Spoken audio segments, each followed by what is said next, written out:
Et c'est le moment de le dire, c'est le moment de le prouver. Machallah. Merci beaucoup, commissaire. Jangat bi amna solo trop ak importance bu reuy sax d'ailleurs. Légui nak dañuy dem ci deuxième waxtaan bi moy le cas de notre frère Madiambal Diagne. Oui. Waaw, ma xam seen relation yéen ñaar muy relation bu am importance.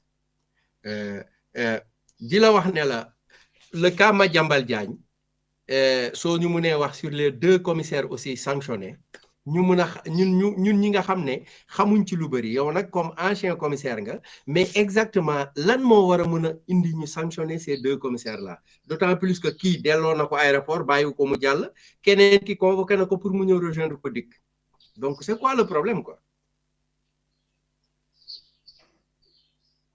Le problème ñaari aspect le problème bi am benn aspect bi mooy li nga xam ne ñun nitu commandement mën nañ ko dégg gis ko ci lii dégg ko parce que lu normal la un commissaire de police day nit ki nga xam ni dañ koy affecté quelque part mu dem ñu jëlee ko fa mu jóg fa sur le plan du commandement le débat n'est pas là-bas maintenant jëlee nañ leen fa le ministre a la possibilité jëlee ko fa comme le ministre au-dessus de lui, le premier ministre ou le premier président de la République avait la possibilité de sanctionner que ci affaire bu mel ni te du wax. Loolu mooy esprit wu commandement. Li nga xam ni moom lañ la dénk ki la ko dénk dafa am droit wu même à tort day am droit reprocher le quelque chose. Le débat n'est pas à l'intérieur mais ñun compte tenu du contexte bi mu nekk. Compte tenu des éléments que nous avons.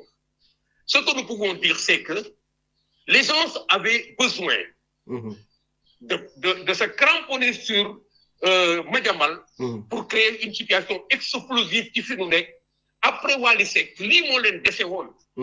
Ils ont essayé un peu partout jàpp doomu Amadou Ba ça n'a pas moussé. Kenn déggu leen. Ils sont restés inéluctables. Kenn déggu leen. ñu dem la loi kenn déggu leen alors que la vague était en train de les engloutir. Ils ont peur aujourd'hui. Ouais. Ils ont peur parce qu'ils ont tout raté dans la vie.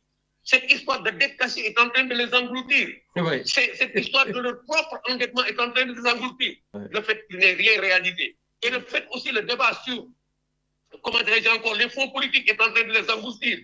Et le débat sur leur conflit propre. Ouais. Est en train de courir à l'intérieur, est en train de les engloutir. Il leur fallait maintenant cette histoire-là. Bi ñu demee nag jàpp ñu Madiambal. Ñu créer situation bii nga xam ni moo fi nekk. Li ñu dajale yëpp ku dem jëli jabaram dem jëli leneen. Lépp ci biir ay manœuvre politicienne la. Dem jàpp ay doom ci biir manœuvre politicienne. Maintenant vous avez vu que comment dire Ouleymane. nga xool conducteur intervention Ouleymane moo jëkk génn. Dafa mel ni Ouleymane dafa génn. Pour orienter les autorités, et les autorités ont fait ce que Ouleymane a voulu. Il faut que des têtes tombent. Effectivement. C'est dans cette direction qu'ils sont allés, mais des têtes tombent. Toujours, c'est des victimes. C'est des victimes, on leur tombe dessus, on les humilie, et ils n'y peuvent absolument rien. Moi, ce que je peux dire, au-delà du fait que c'est des hommes de commandement, on me relève, je n'ai rien à dire, mais cette fois-ci, situation, on ne peut pas s'empêcher de dire qu'il n'y avait pas motif à les enlever. Pourquoi? Parce qu'ils ont même fait dans le excès de zèle. Quand Madiambal arrivait à l'aéroport, il n'y avait rien. Il n'y avait rien, oui. Il a fait ses formalités. On le fait revenir. Pourquoi on le fait revenir? Parce qu'on l'a signalisé. À l'aéroport, nous avons l'autorité de Madiambal Mougi aéroport. Ouais. Et il n'y avait rien à ce moment-là. Madiambal, nous savons que séquence, quand Madiambal venait, il n'y avait aucune opposition. Et si on lui a rendu son passeport, on a fini que ça veut dire qu'il n'y avait aucune opposition. Il n'y a pas de débat là-bas. Le ministre de l'Intérieur, il l'a fait pour se couvrir. Et les commissaires de police ne pouvant pas réagir parce qu'ils sont dans le rôle de noir nopi. Mais il a voix au chapitre des propres. C'est pourquoi j'ai dit, au-dessus de lui, le Premier ministre devait lui verser le tort. Au-dessus du Premier ministre, le président devait verser le tort si cette affaire-là est sérieuse. Mais nous, ils vont rester là parce que cette affaire, c'est un grand prétexte. Les commissaires de police, c'est des victimes expiatoires. Les gars, nous, nous, détourner attention sénégalais en créant un gros événement parce qu'ils sont en train de, leur projet est en train de partir en lambeaux. Et aujourd'hui, ils ont entre les mains une affaire brûlante. Ouais. L'affaire Madiambal, je me demande comment ils vont s'en sortir. Oui.